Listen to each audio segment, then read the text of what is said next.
Antonio Accardo entered the world in 1906 on Chicago's West Side, securing the position as the second child among 6 siblings.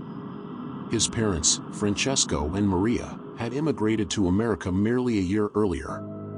The couple, a shoemaker and his wife, settled within the vibrant Italian community of Chicago's Little Italy.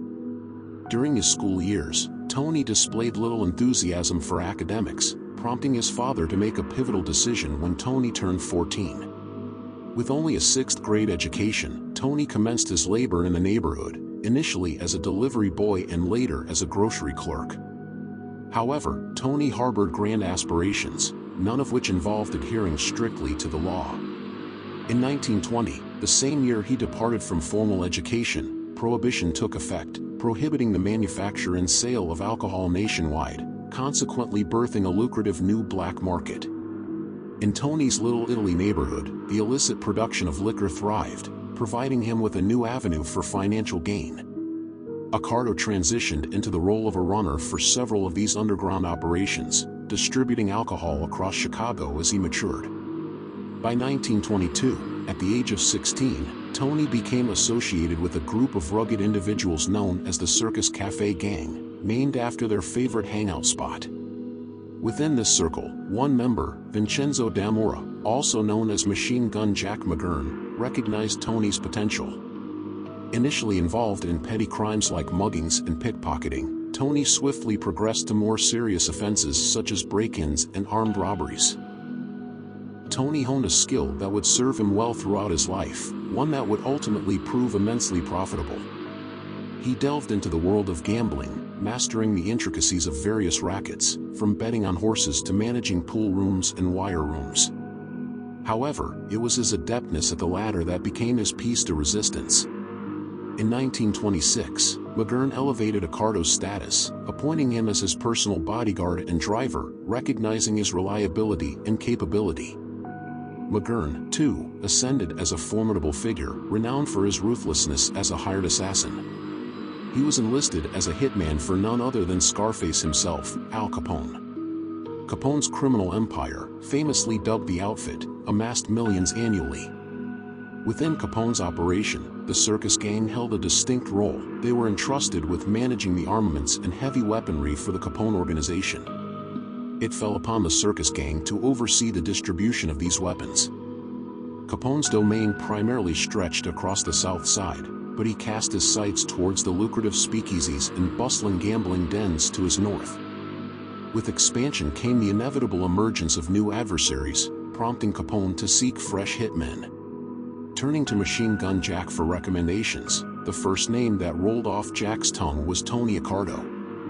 Following his close friend's path into the organization, Accardo, like his counterparts, had to demonstrate his worth and ascend the ranks. Initially serving as a lookout, he gradually transitioned to roles as a driver and bodyguard. Capone's need for protection was heightened as he became embroiled in a fierce power struggle with Northside mobster Bugs Moran. Their battle for supremacy over mob operations ignited into a full-blown gang conflict, marked by a staggering 29 gangland murders within the first 4 months of 1926 alone. On September 20th, the hostility escalated to a perilous level when a barrage of gunfire targeted Al Capone himself. Capone was dining at the Hawthorne Hotel when a convoy of cars, filled with armed assailants, unleashed a relentless onslaught of machine gun fire upon the restaurant. According to Chicago mob lore, amidst the chaos and flying bullets, Tony Accardo instinctively sprang into action to shield the boss. With unwavering resolve, Accardo swiftly maneuvered Capone to the floor and positioned himself on top of him, acting as a human shield to safeguard his leader from harm. Capone was undeniably impressed by Accardo's valor and quick thinking.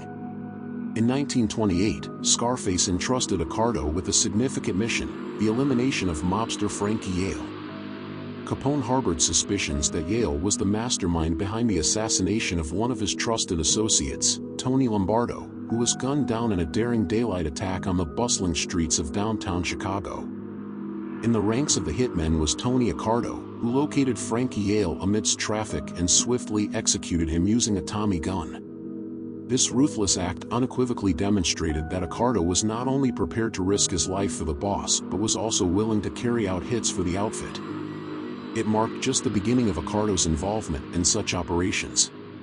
By 1929, Chicago found itself engulfed in a brutal gang conflict between North Side mobster Bugs Moran and the formidable South Side figure, Al Scarface Capone. In 1929, one of the most infamous mob hits occurred on Valentine's Day, orchestrated by Capone's men who gunned down 7 members of Moran's gang. Before the massacre, Capone, aiming to maintain a low profile, fled the city. During his absence, 2 freelance hitmen, Albert Anselmi and John Scalise, attempted to assert control. Upon learning of this mutiny, Capone devised a cunning plan to address the insurrection. Under the guise of a celebratory tribute to honor their contributions to the outfit, Capone hosted a lavish party at a mob-owned casino named The Plantation, located just across state lines in Hammond, Indiana. As the festivities unfolded, Scalise met an abrupt end, seized in the midst of the banquet by Capone's henchmen wielding baseball bats. Tony Accardo, known as Joe Batters after the incident, delivered fatal blows to both men. Despite the gruesome origins of his new moniker, Accardo's criminal endeavors throughout the 1930s remained shrouded in mystery. While his name is linked to numerous assassinations and he is a suspect in several major gangland killings of the Prohibition era, law enforcement authorities were never able to secure charges against him. In 1931, federal authorities finally caught up with Accardo's boss.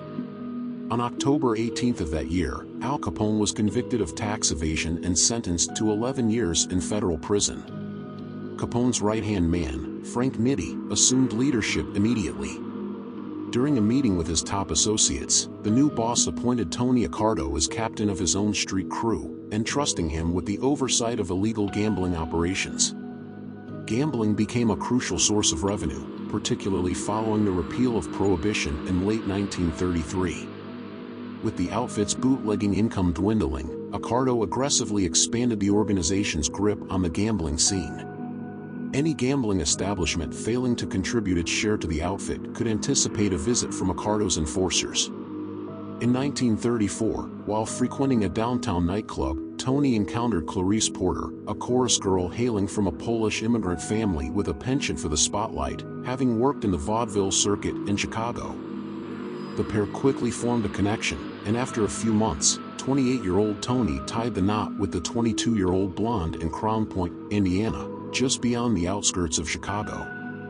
Their union brought forth happiness, and within 2 years, Tony and Clarice welcomed a baby boy named Anthony through adoption. Embracing the importance of maintaining a quiet family life alongside his clandestine profession, Accardo made a deliberate choice to eschew the limelight and adopt a low profile, a departure from the flamboyance of his boss, Al Capone. Accardo held the belief that publicity could jeopardize business, and during the prosperous 1930s, he transitioned from being merely an intimidating enforcer to becoming a shrewd businessman. Accardo operated on a higher intellectual plane than most of his contemporaries did. He saw a larger picture. He expanded organized crime activity into Chicago into new ventures. By the end of the decade, there were nearly 7,500 mob-controlled gambling joints in the city. Everything from dice games to slot machines, roulette to numbers games, and bookmaking in the Loop in Chicago. There was at least one bookmaking establishment on every block. Most of them, if not all of them, were sponsored by the outfit. When mob boss Frank Nitti needed help expanding his empire into a new racket, labor unions called on his loyal captain Joe Batters. One of their initial targets was the Motion Picture Projectionists Union, led by Tommy Malloy, president of the Chicago Projectionist Union Local 110. Malloy had established a lucrative scheme, demanding a share of theater profits under the threat of his men refusing to work, thereby forcing theater closures. Impressed by the profitability of Malloy's racket, Nitti sought to involve the outfit. However, Malloy rebuffed their advances. In February 1935, Accardo and another gunman trailed Malloy to a Southside hotel. Maneuvering their car alongside his, they swiftly fired 2 weapons, both finding their mark with precision. Accardo efficiently handled the situation by orchestrating a brazen drive-by shooting in broad daylight. With Malloy eliminated, the outfit could install one of their own as head of the Projectionist Union. Their ambitions transcended local theater control. Nitti and his associates had their sights set on a grander prize, Hollywood. However, their journey to Tinseltown would lead to Nitti's downfall and pave the path for Accardo's ascension. By the mid-1930s, Tony Joe Batters Accardo had ascended to the upper echelons of the Chicago outfit. Initially renowned as an enforcer and hitman, Accardo now oversaw the organization's most lucrative enterprise, gambling.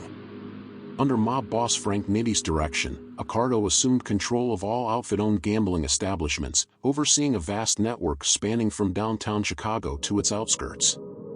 Accardo meticulously managed the gambling empire, maintaining strict oversight of finances and personnel while vigilantly monitoring rival operations. Accardo's leadership in gambling operations proved immensely profitable, funneling millions into the outfit's coffers. Yet, Nitti was eyeing new avenues of labor racketeering, with the outfit already exerting influence over the Chicago Projectionist Union. Nitti leveraged his influence over theater operations to secure a share of profits, using the threat of work stoppage as leverage.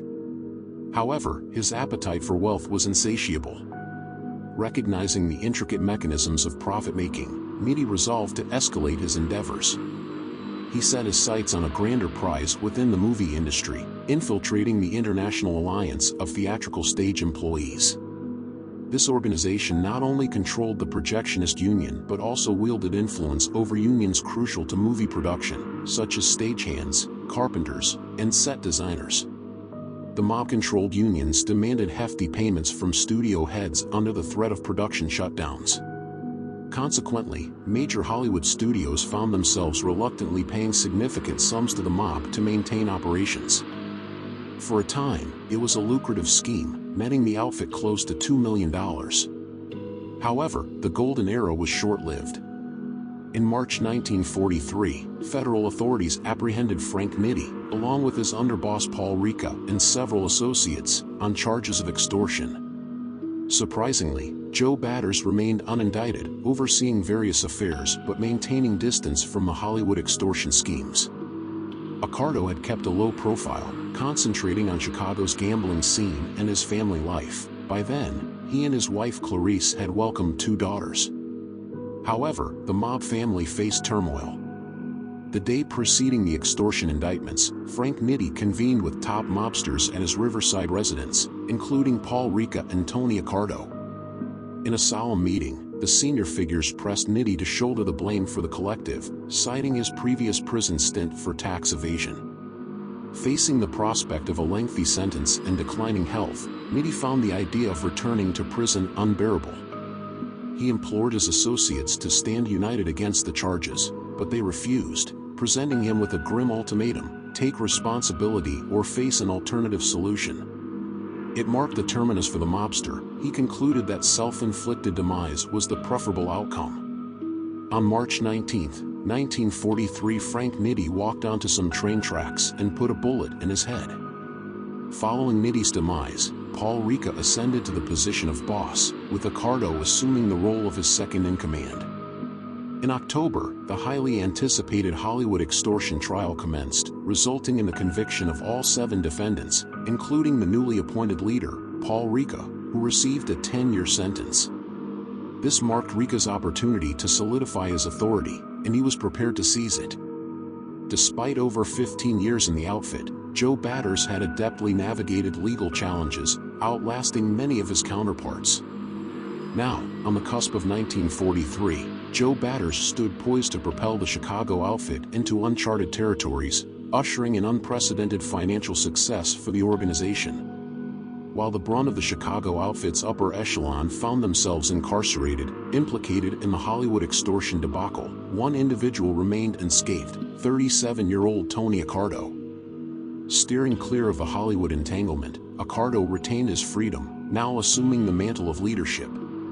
Despite the outfit's diversification into labor racketeering and various criminal enterprises, gambling remained their cash cow. With a keen eye for expansion, Tony devised a plan to elevate their gambling empire to unprecedented levels of prosperity. In 1946, bookmakers nationwide depended on wire services to transmit racetrack odds, results, and payoffs. The pivotal provider of this crucial information was James Reagan's Continental Press, headquartered in Cleveland. Known for his shrewd business acumen, Reagan controlled the racing wire, indispensable to bookmakers nationwide. Without it, illegal bookmakers struggled to operate. Tony Accardo approached Reagan with a proposal for partnership, but Reagan rebuffed him. Undeterred, Accardo persisted, employing intimidation tactics through intermediaries, insisting that they would become partners one way or another. Despite repeated refusals from Reagan, Accardo continued to push his agenda. Exasperated, Reagan took decisive action, reporting the threats to the FBI and documenting them in a sworn affidavit. Joe Batters expressed his discontent. In June 1946, assailants concealed within a panel truck ambushed James Reagan's vehicle, unleashing a barrage of shotgun fire. Despite sustaining multiple gunshot wounds, Reagan miraculously survived, maintaining communication with the FBI from his hospital bed. Faced with the urgency of silencing Reagan, the outfit devised a sinister plan. Under the guise of medical treatment, an individual infiltrated Reagan's hospital room and introduced mercury into his 4-tube. Tragically, Reagan succumbed to mercury poisoning, effectively extinguishing the FBI's key witness. With their star informant silenced, the FBI's investigation stalled, and no one was held accountable for Reagan's demise. With control over Reagan's wire service secured, Antonio Accardo redirected his focus toward eliminating gambling rivals. In the neighborhoods of Chicago's South Side, two African-American entrepreneurs, Teddy Rowe and Ed Jones, operated an independent gambling enterprise, rivaling the Chicago outfit. Their operation covered a wide array of betting options, reportedly generating upwards of $180,000 in weekly revenue. However, their success drew the ire of assassin Accardo, who ordered their elimination. Rowe fell victim to a fatal shooting outside his residence, while Jones was subjected to abduction, only securing his release after his family paid a hefty ransom of $100,000. Accardo's message resonated unmistakably. He was unwaveringly ruthless, ready to retaliate fiercely against any perceived threat to his interests or the mob's. Yet, Tony Accardo, the devoted family man, exhibited a different demeanor in 1946. That year, he and his wife expanded their family through adoption, welcoming a baby boy. Intentionally maintaining a low profile, Accardo refrained from flamboyance and avoided associating with showgirls.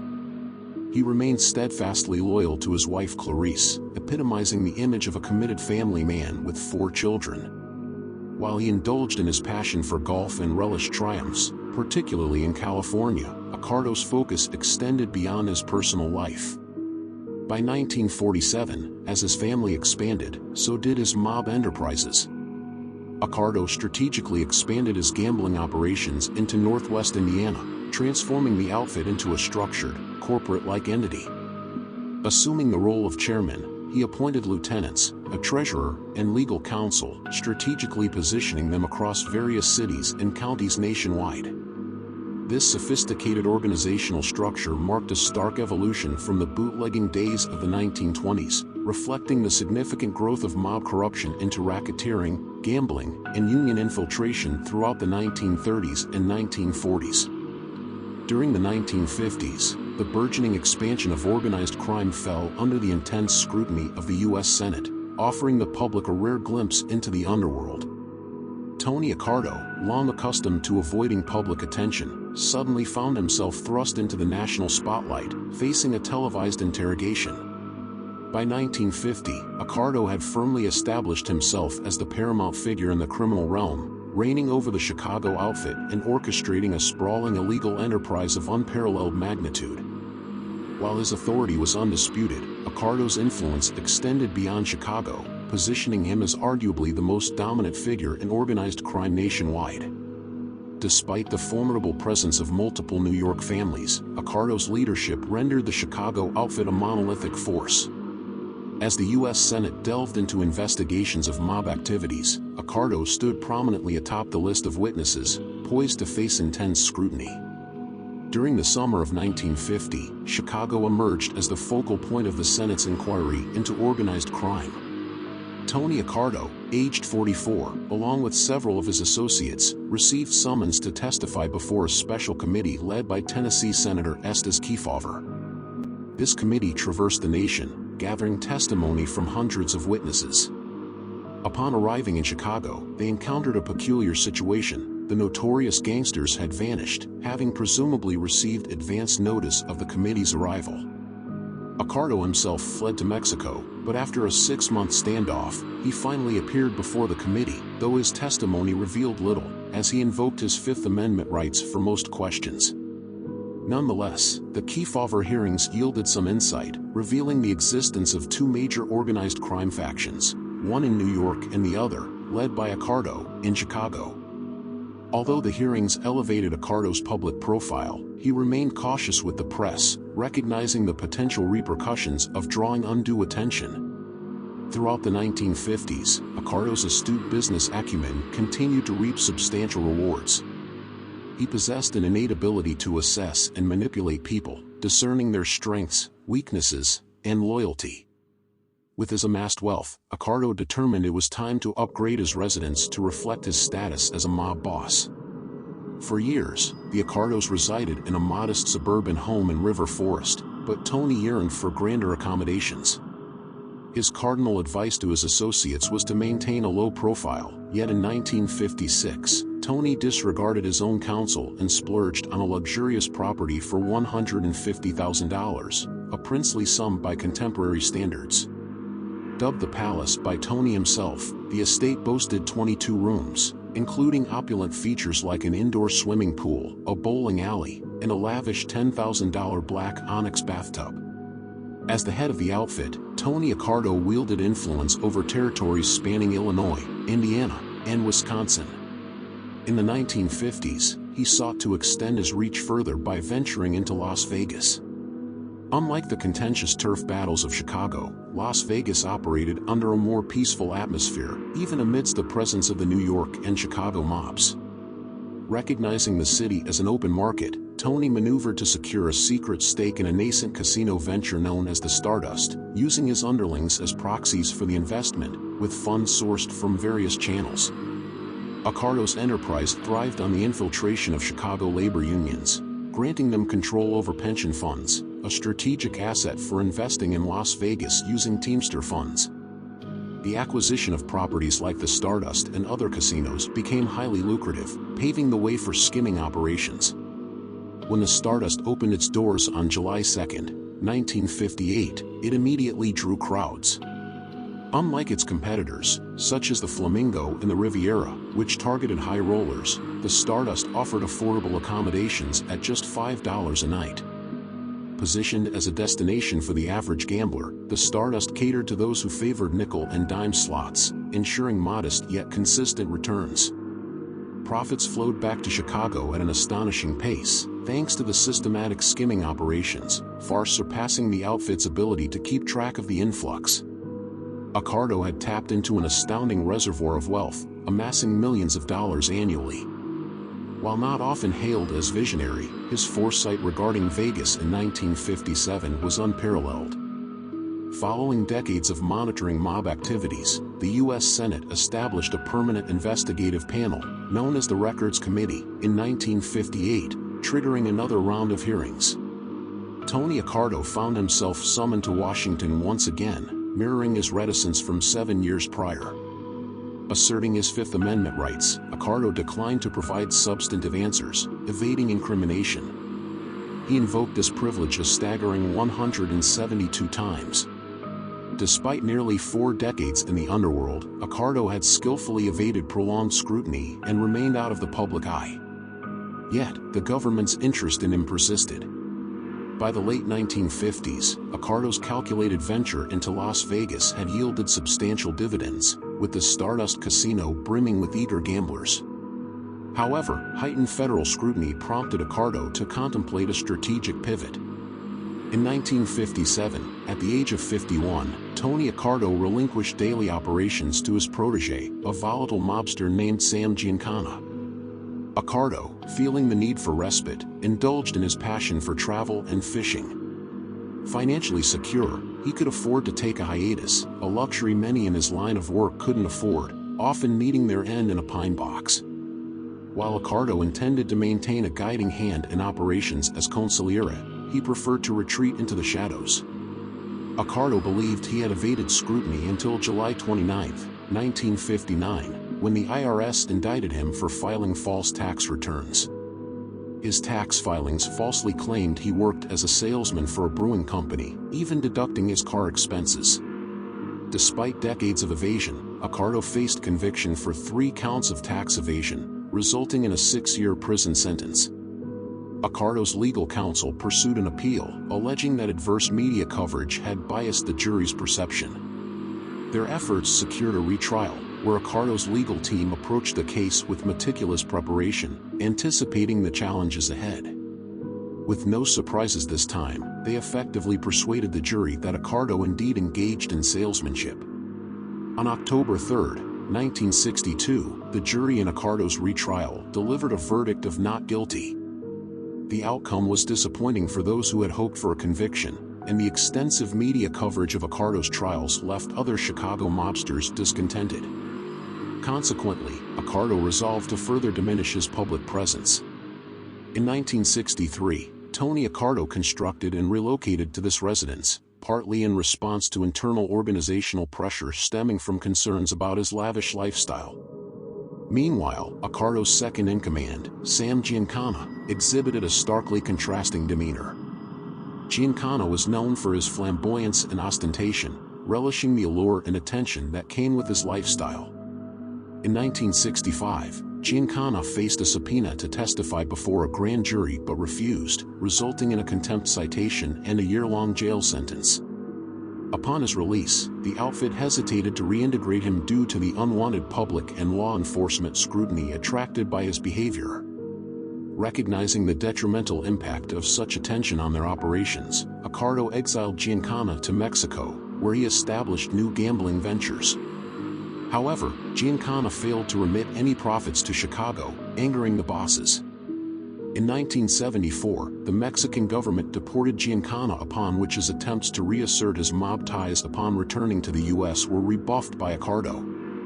On June 18, 1975, late at night, Giancana was preparing a meal in his basement kitchen when an assailant entered and fatally shot him multiple times. The lack of forced entry suggested that the killer was someone known and trusted by Giancana, likely acting on orders from the top echelons of the mob. Although no one was charged, it was widely believed to be a hit ordered by the highest levels of the organization. Accardo had to authorize that decision. Such a significant move would only be sanctioned by the highest authority, akin to the colonel himself. Even in his twilight years, Accardo retained a formidable presence. In 1978, at the age of 72, Accardo was wintering at his Palm Springs residence when burglars targeted his home outside Chicago. The audacious break-in left Accardo seething with fury. According to FBI informants, they had never witnessed the old man so wrathful. Seeking retribution, Accardo swiftly exacted justice, with 7 individuals found dead within months, their message clear: such trespasses would not be tolerated. While Accardo delegated day-to-day operations, his influence remained paramount, evident in his continued involvement in decision-making. In 1984, Accardo was summoned before a Senate committee probing labor union racketeering. Although it marked his first appearance before the Senate, Accardo offered scant testimony, particularly regarding his nickname Joe Batters. Despite being deemed uncooperative and cited for contempt, Accardo faced no criminal charges as a result of the hearings. Throughout his life, Anthony Accardo navigated with remarkable finesse, evading imprisonment altogether.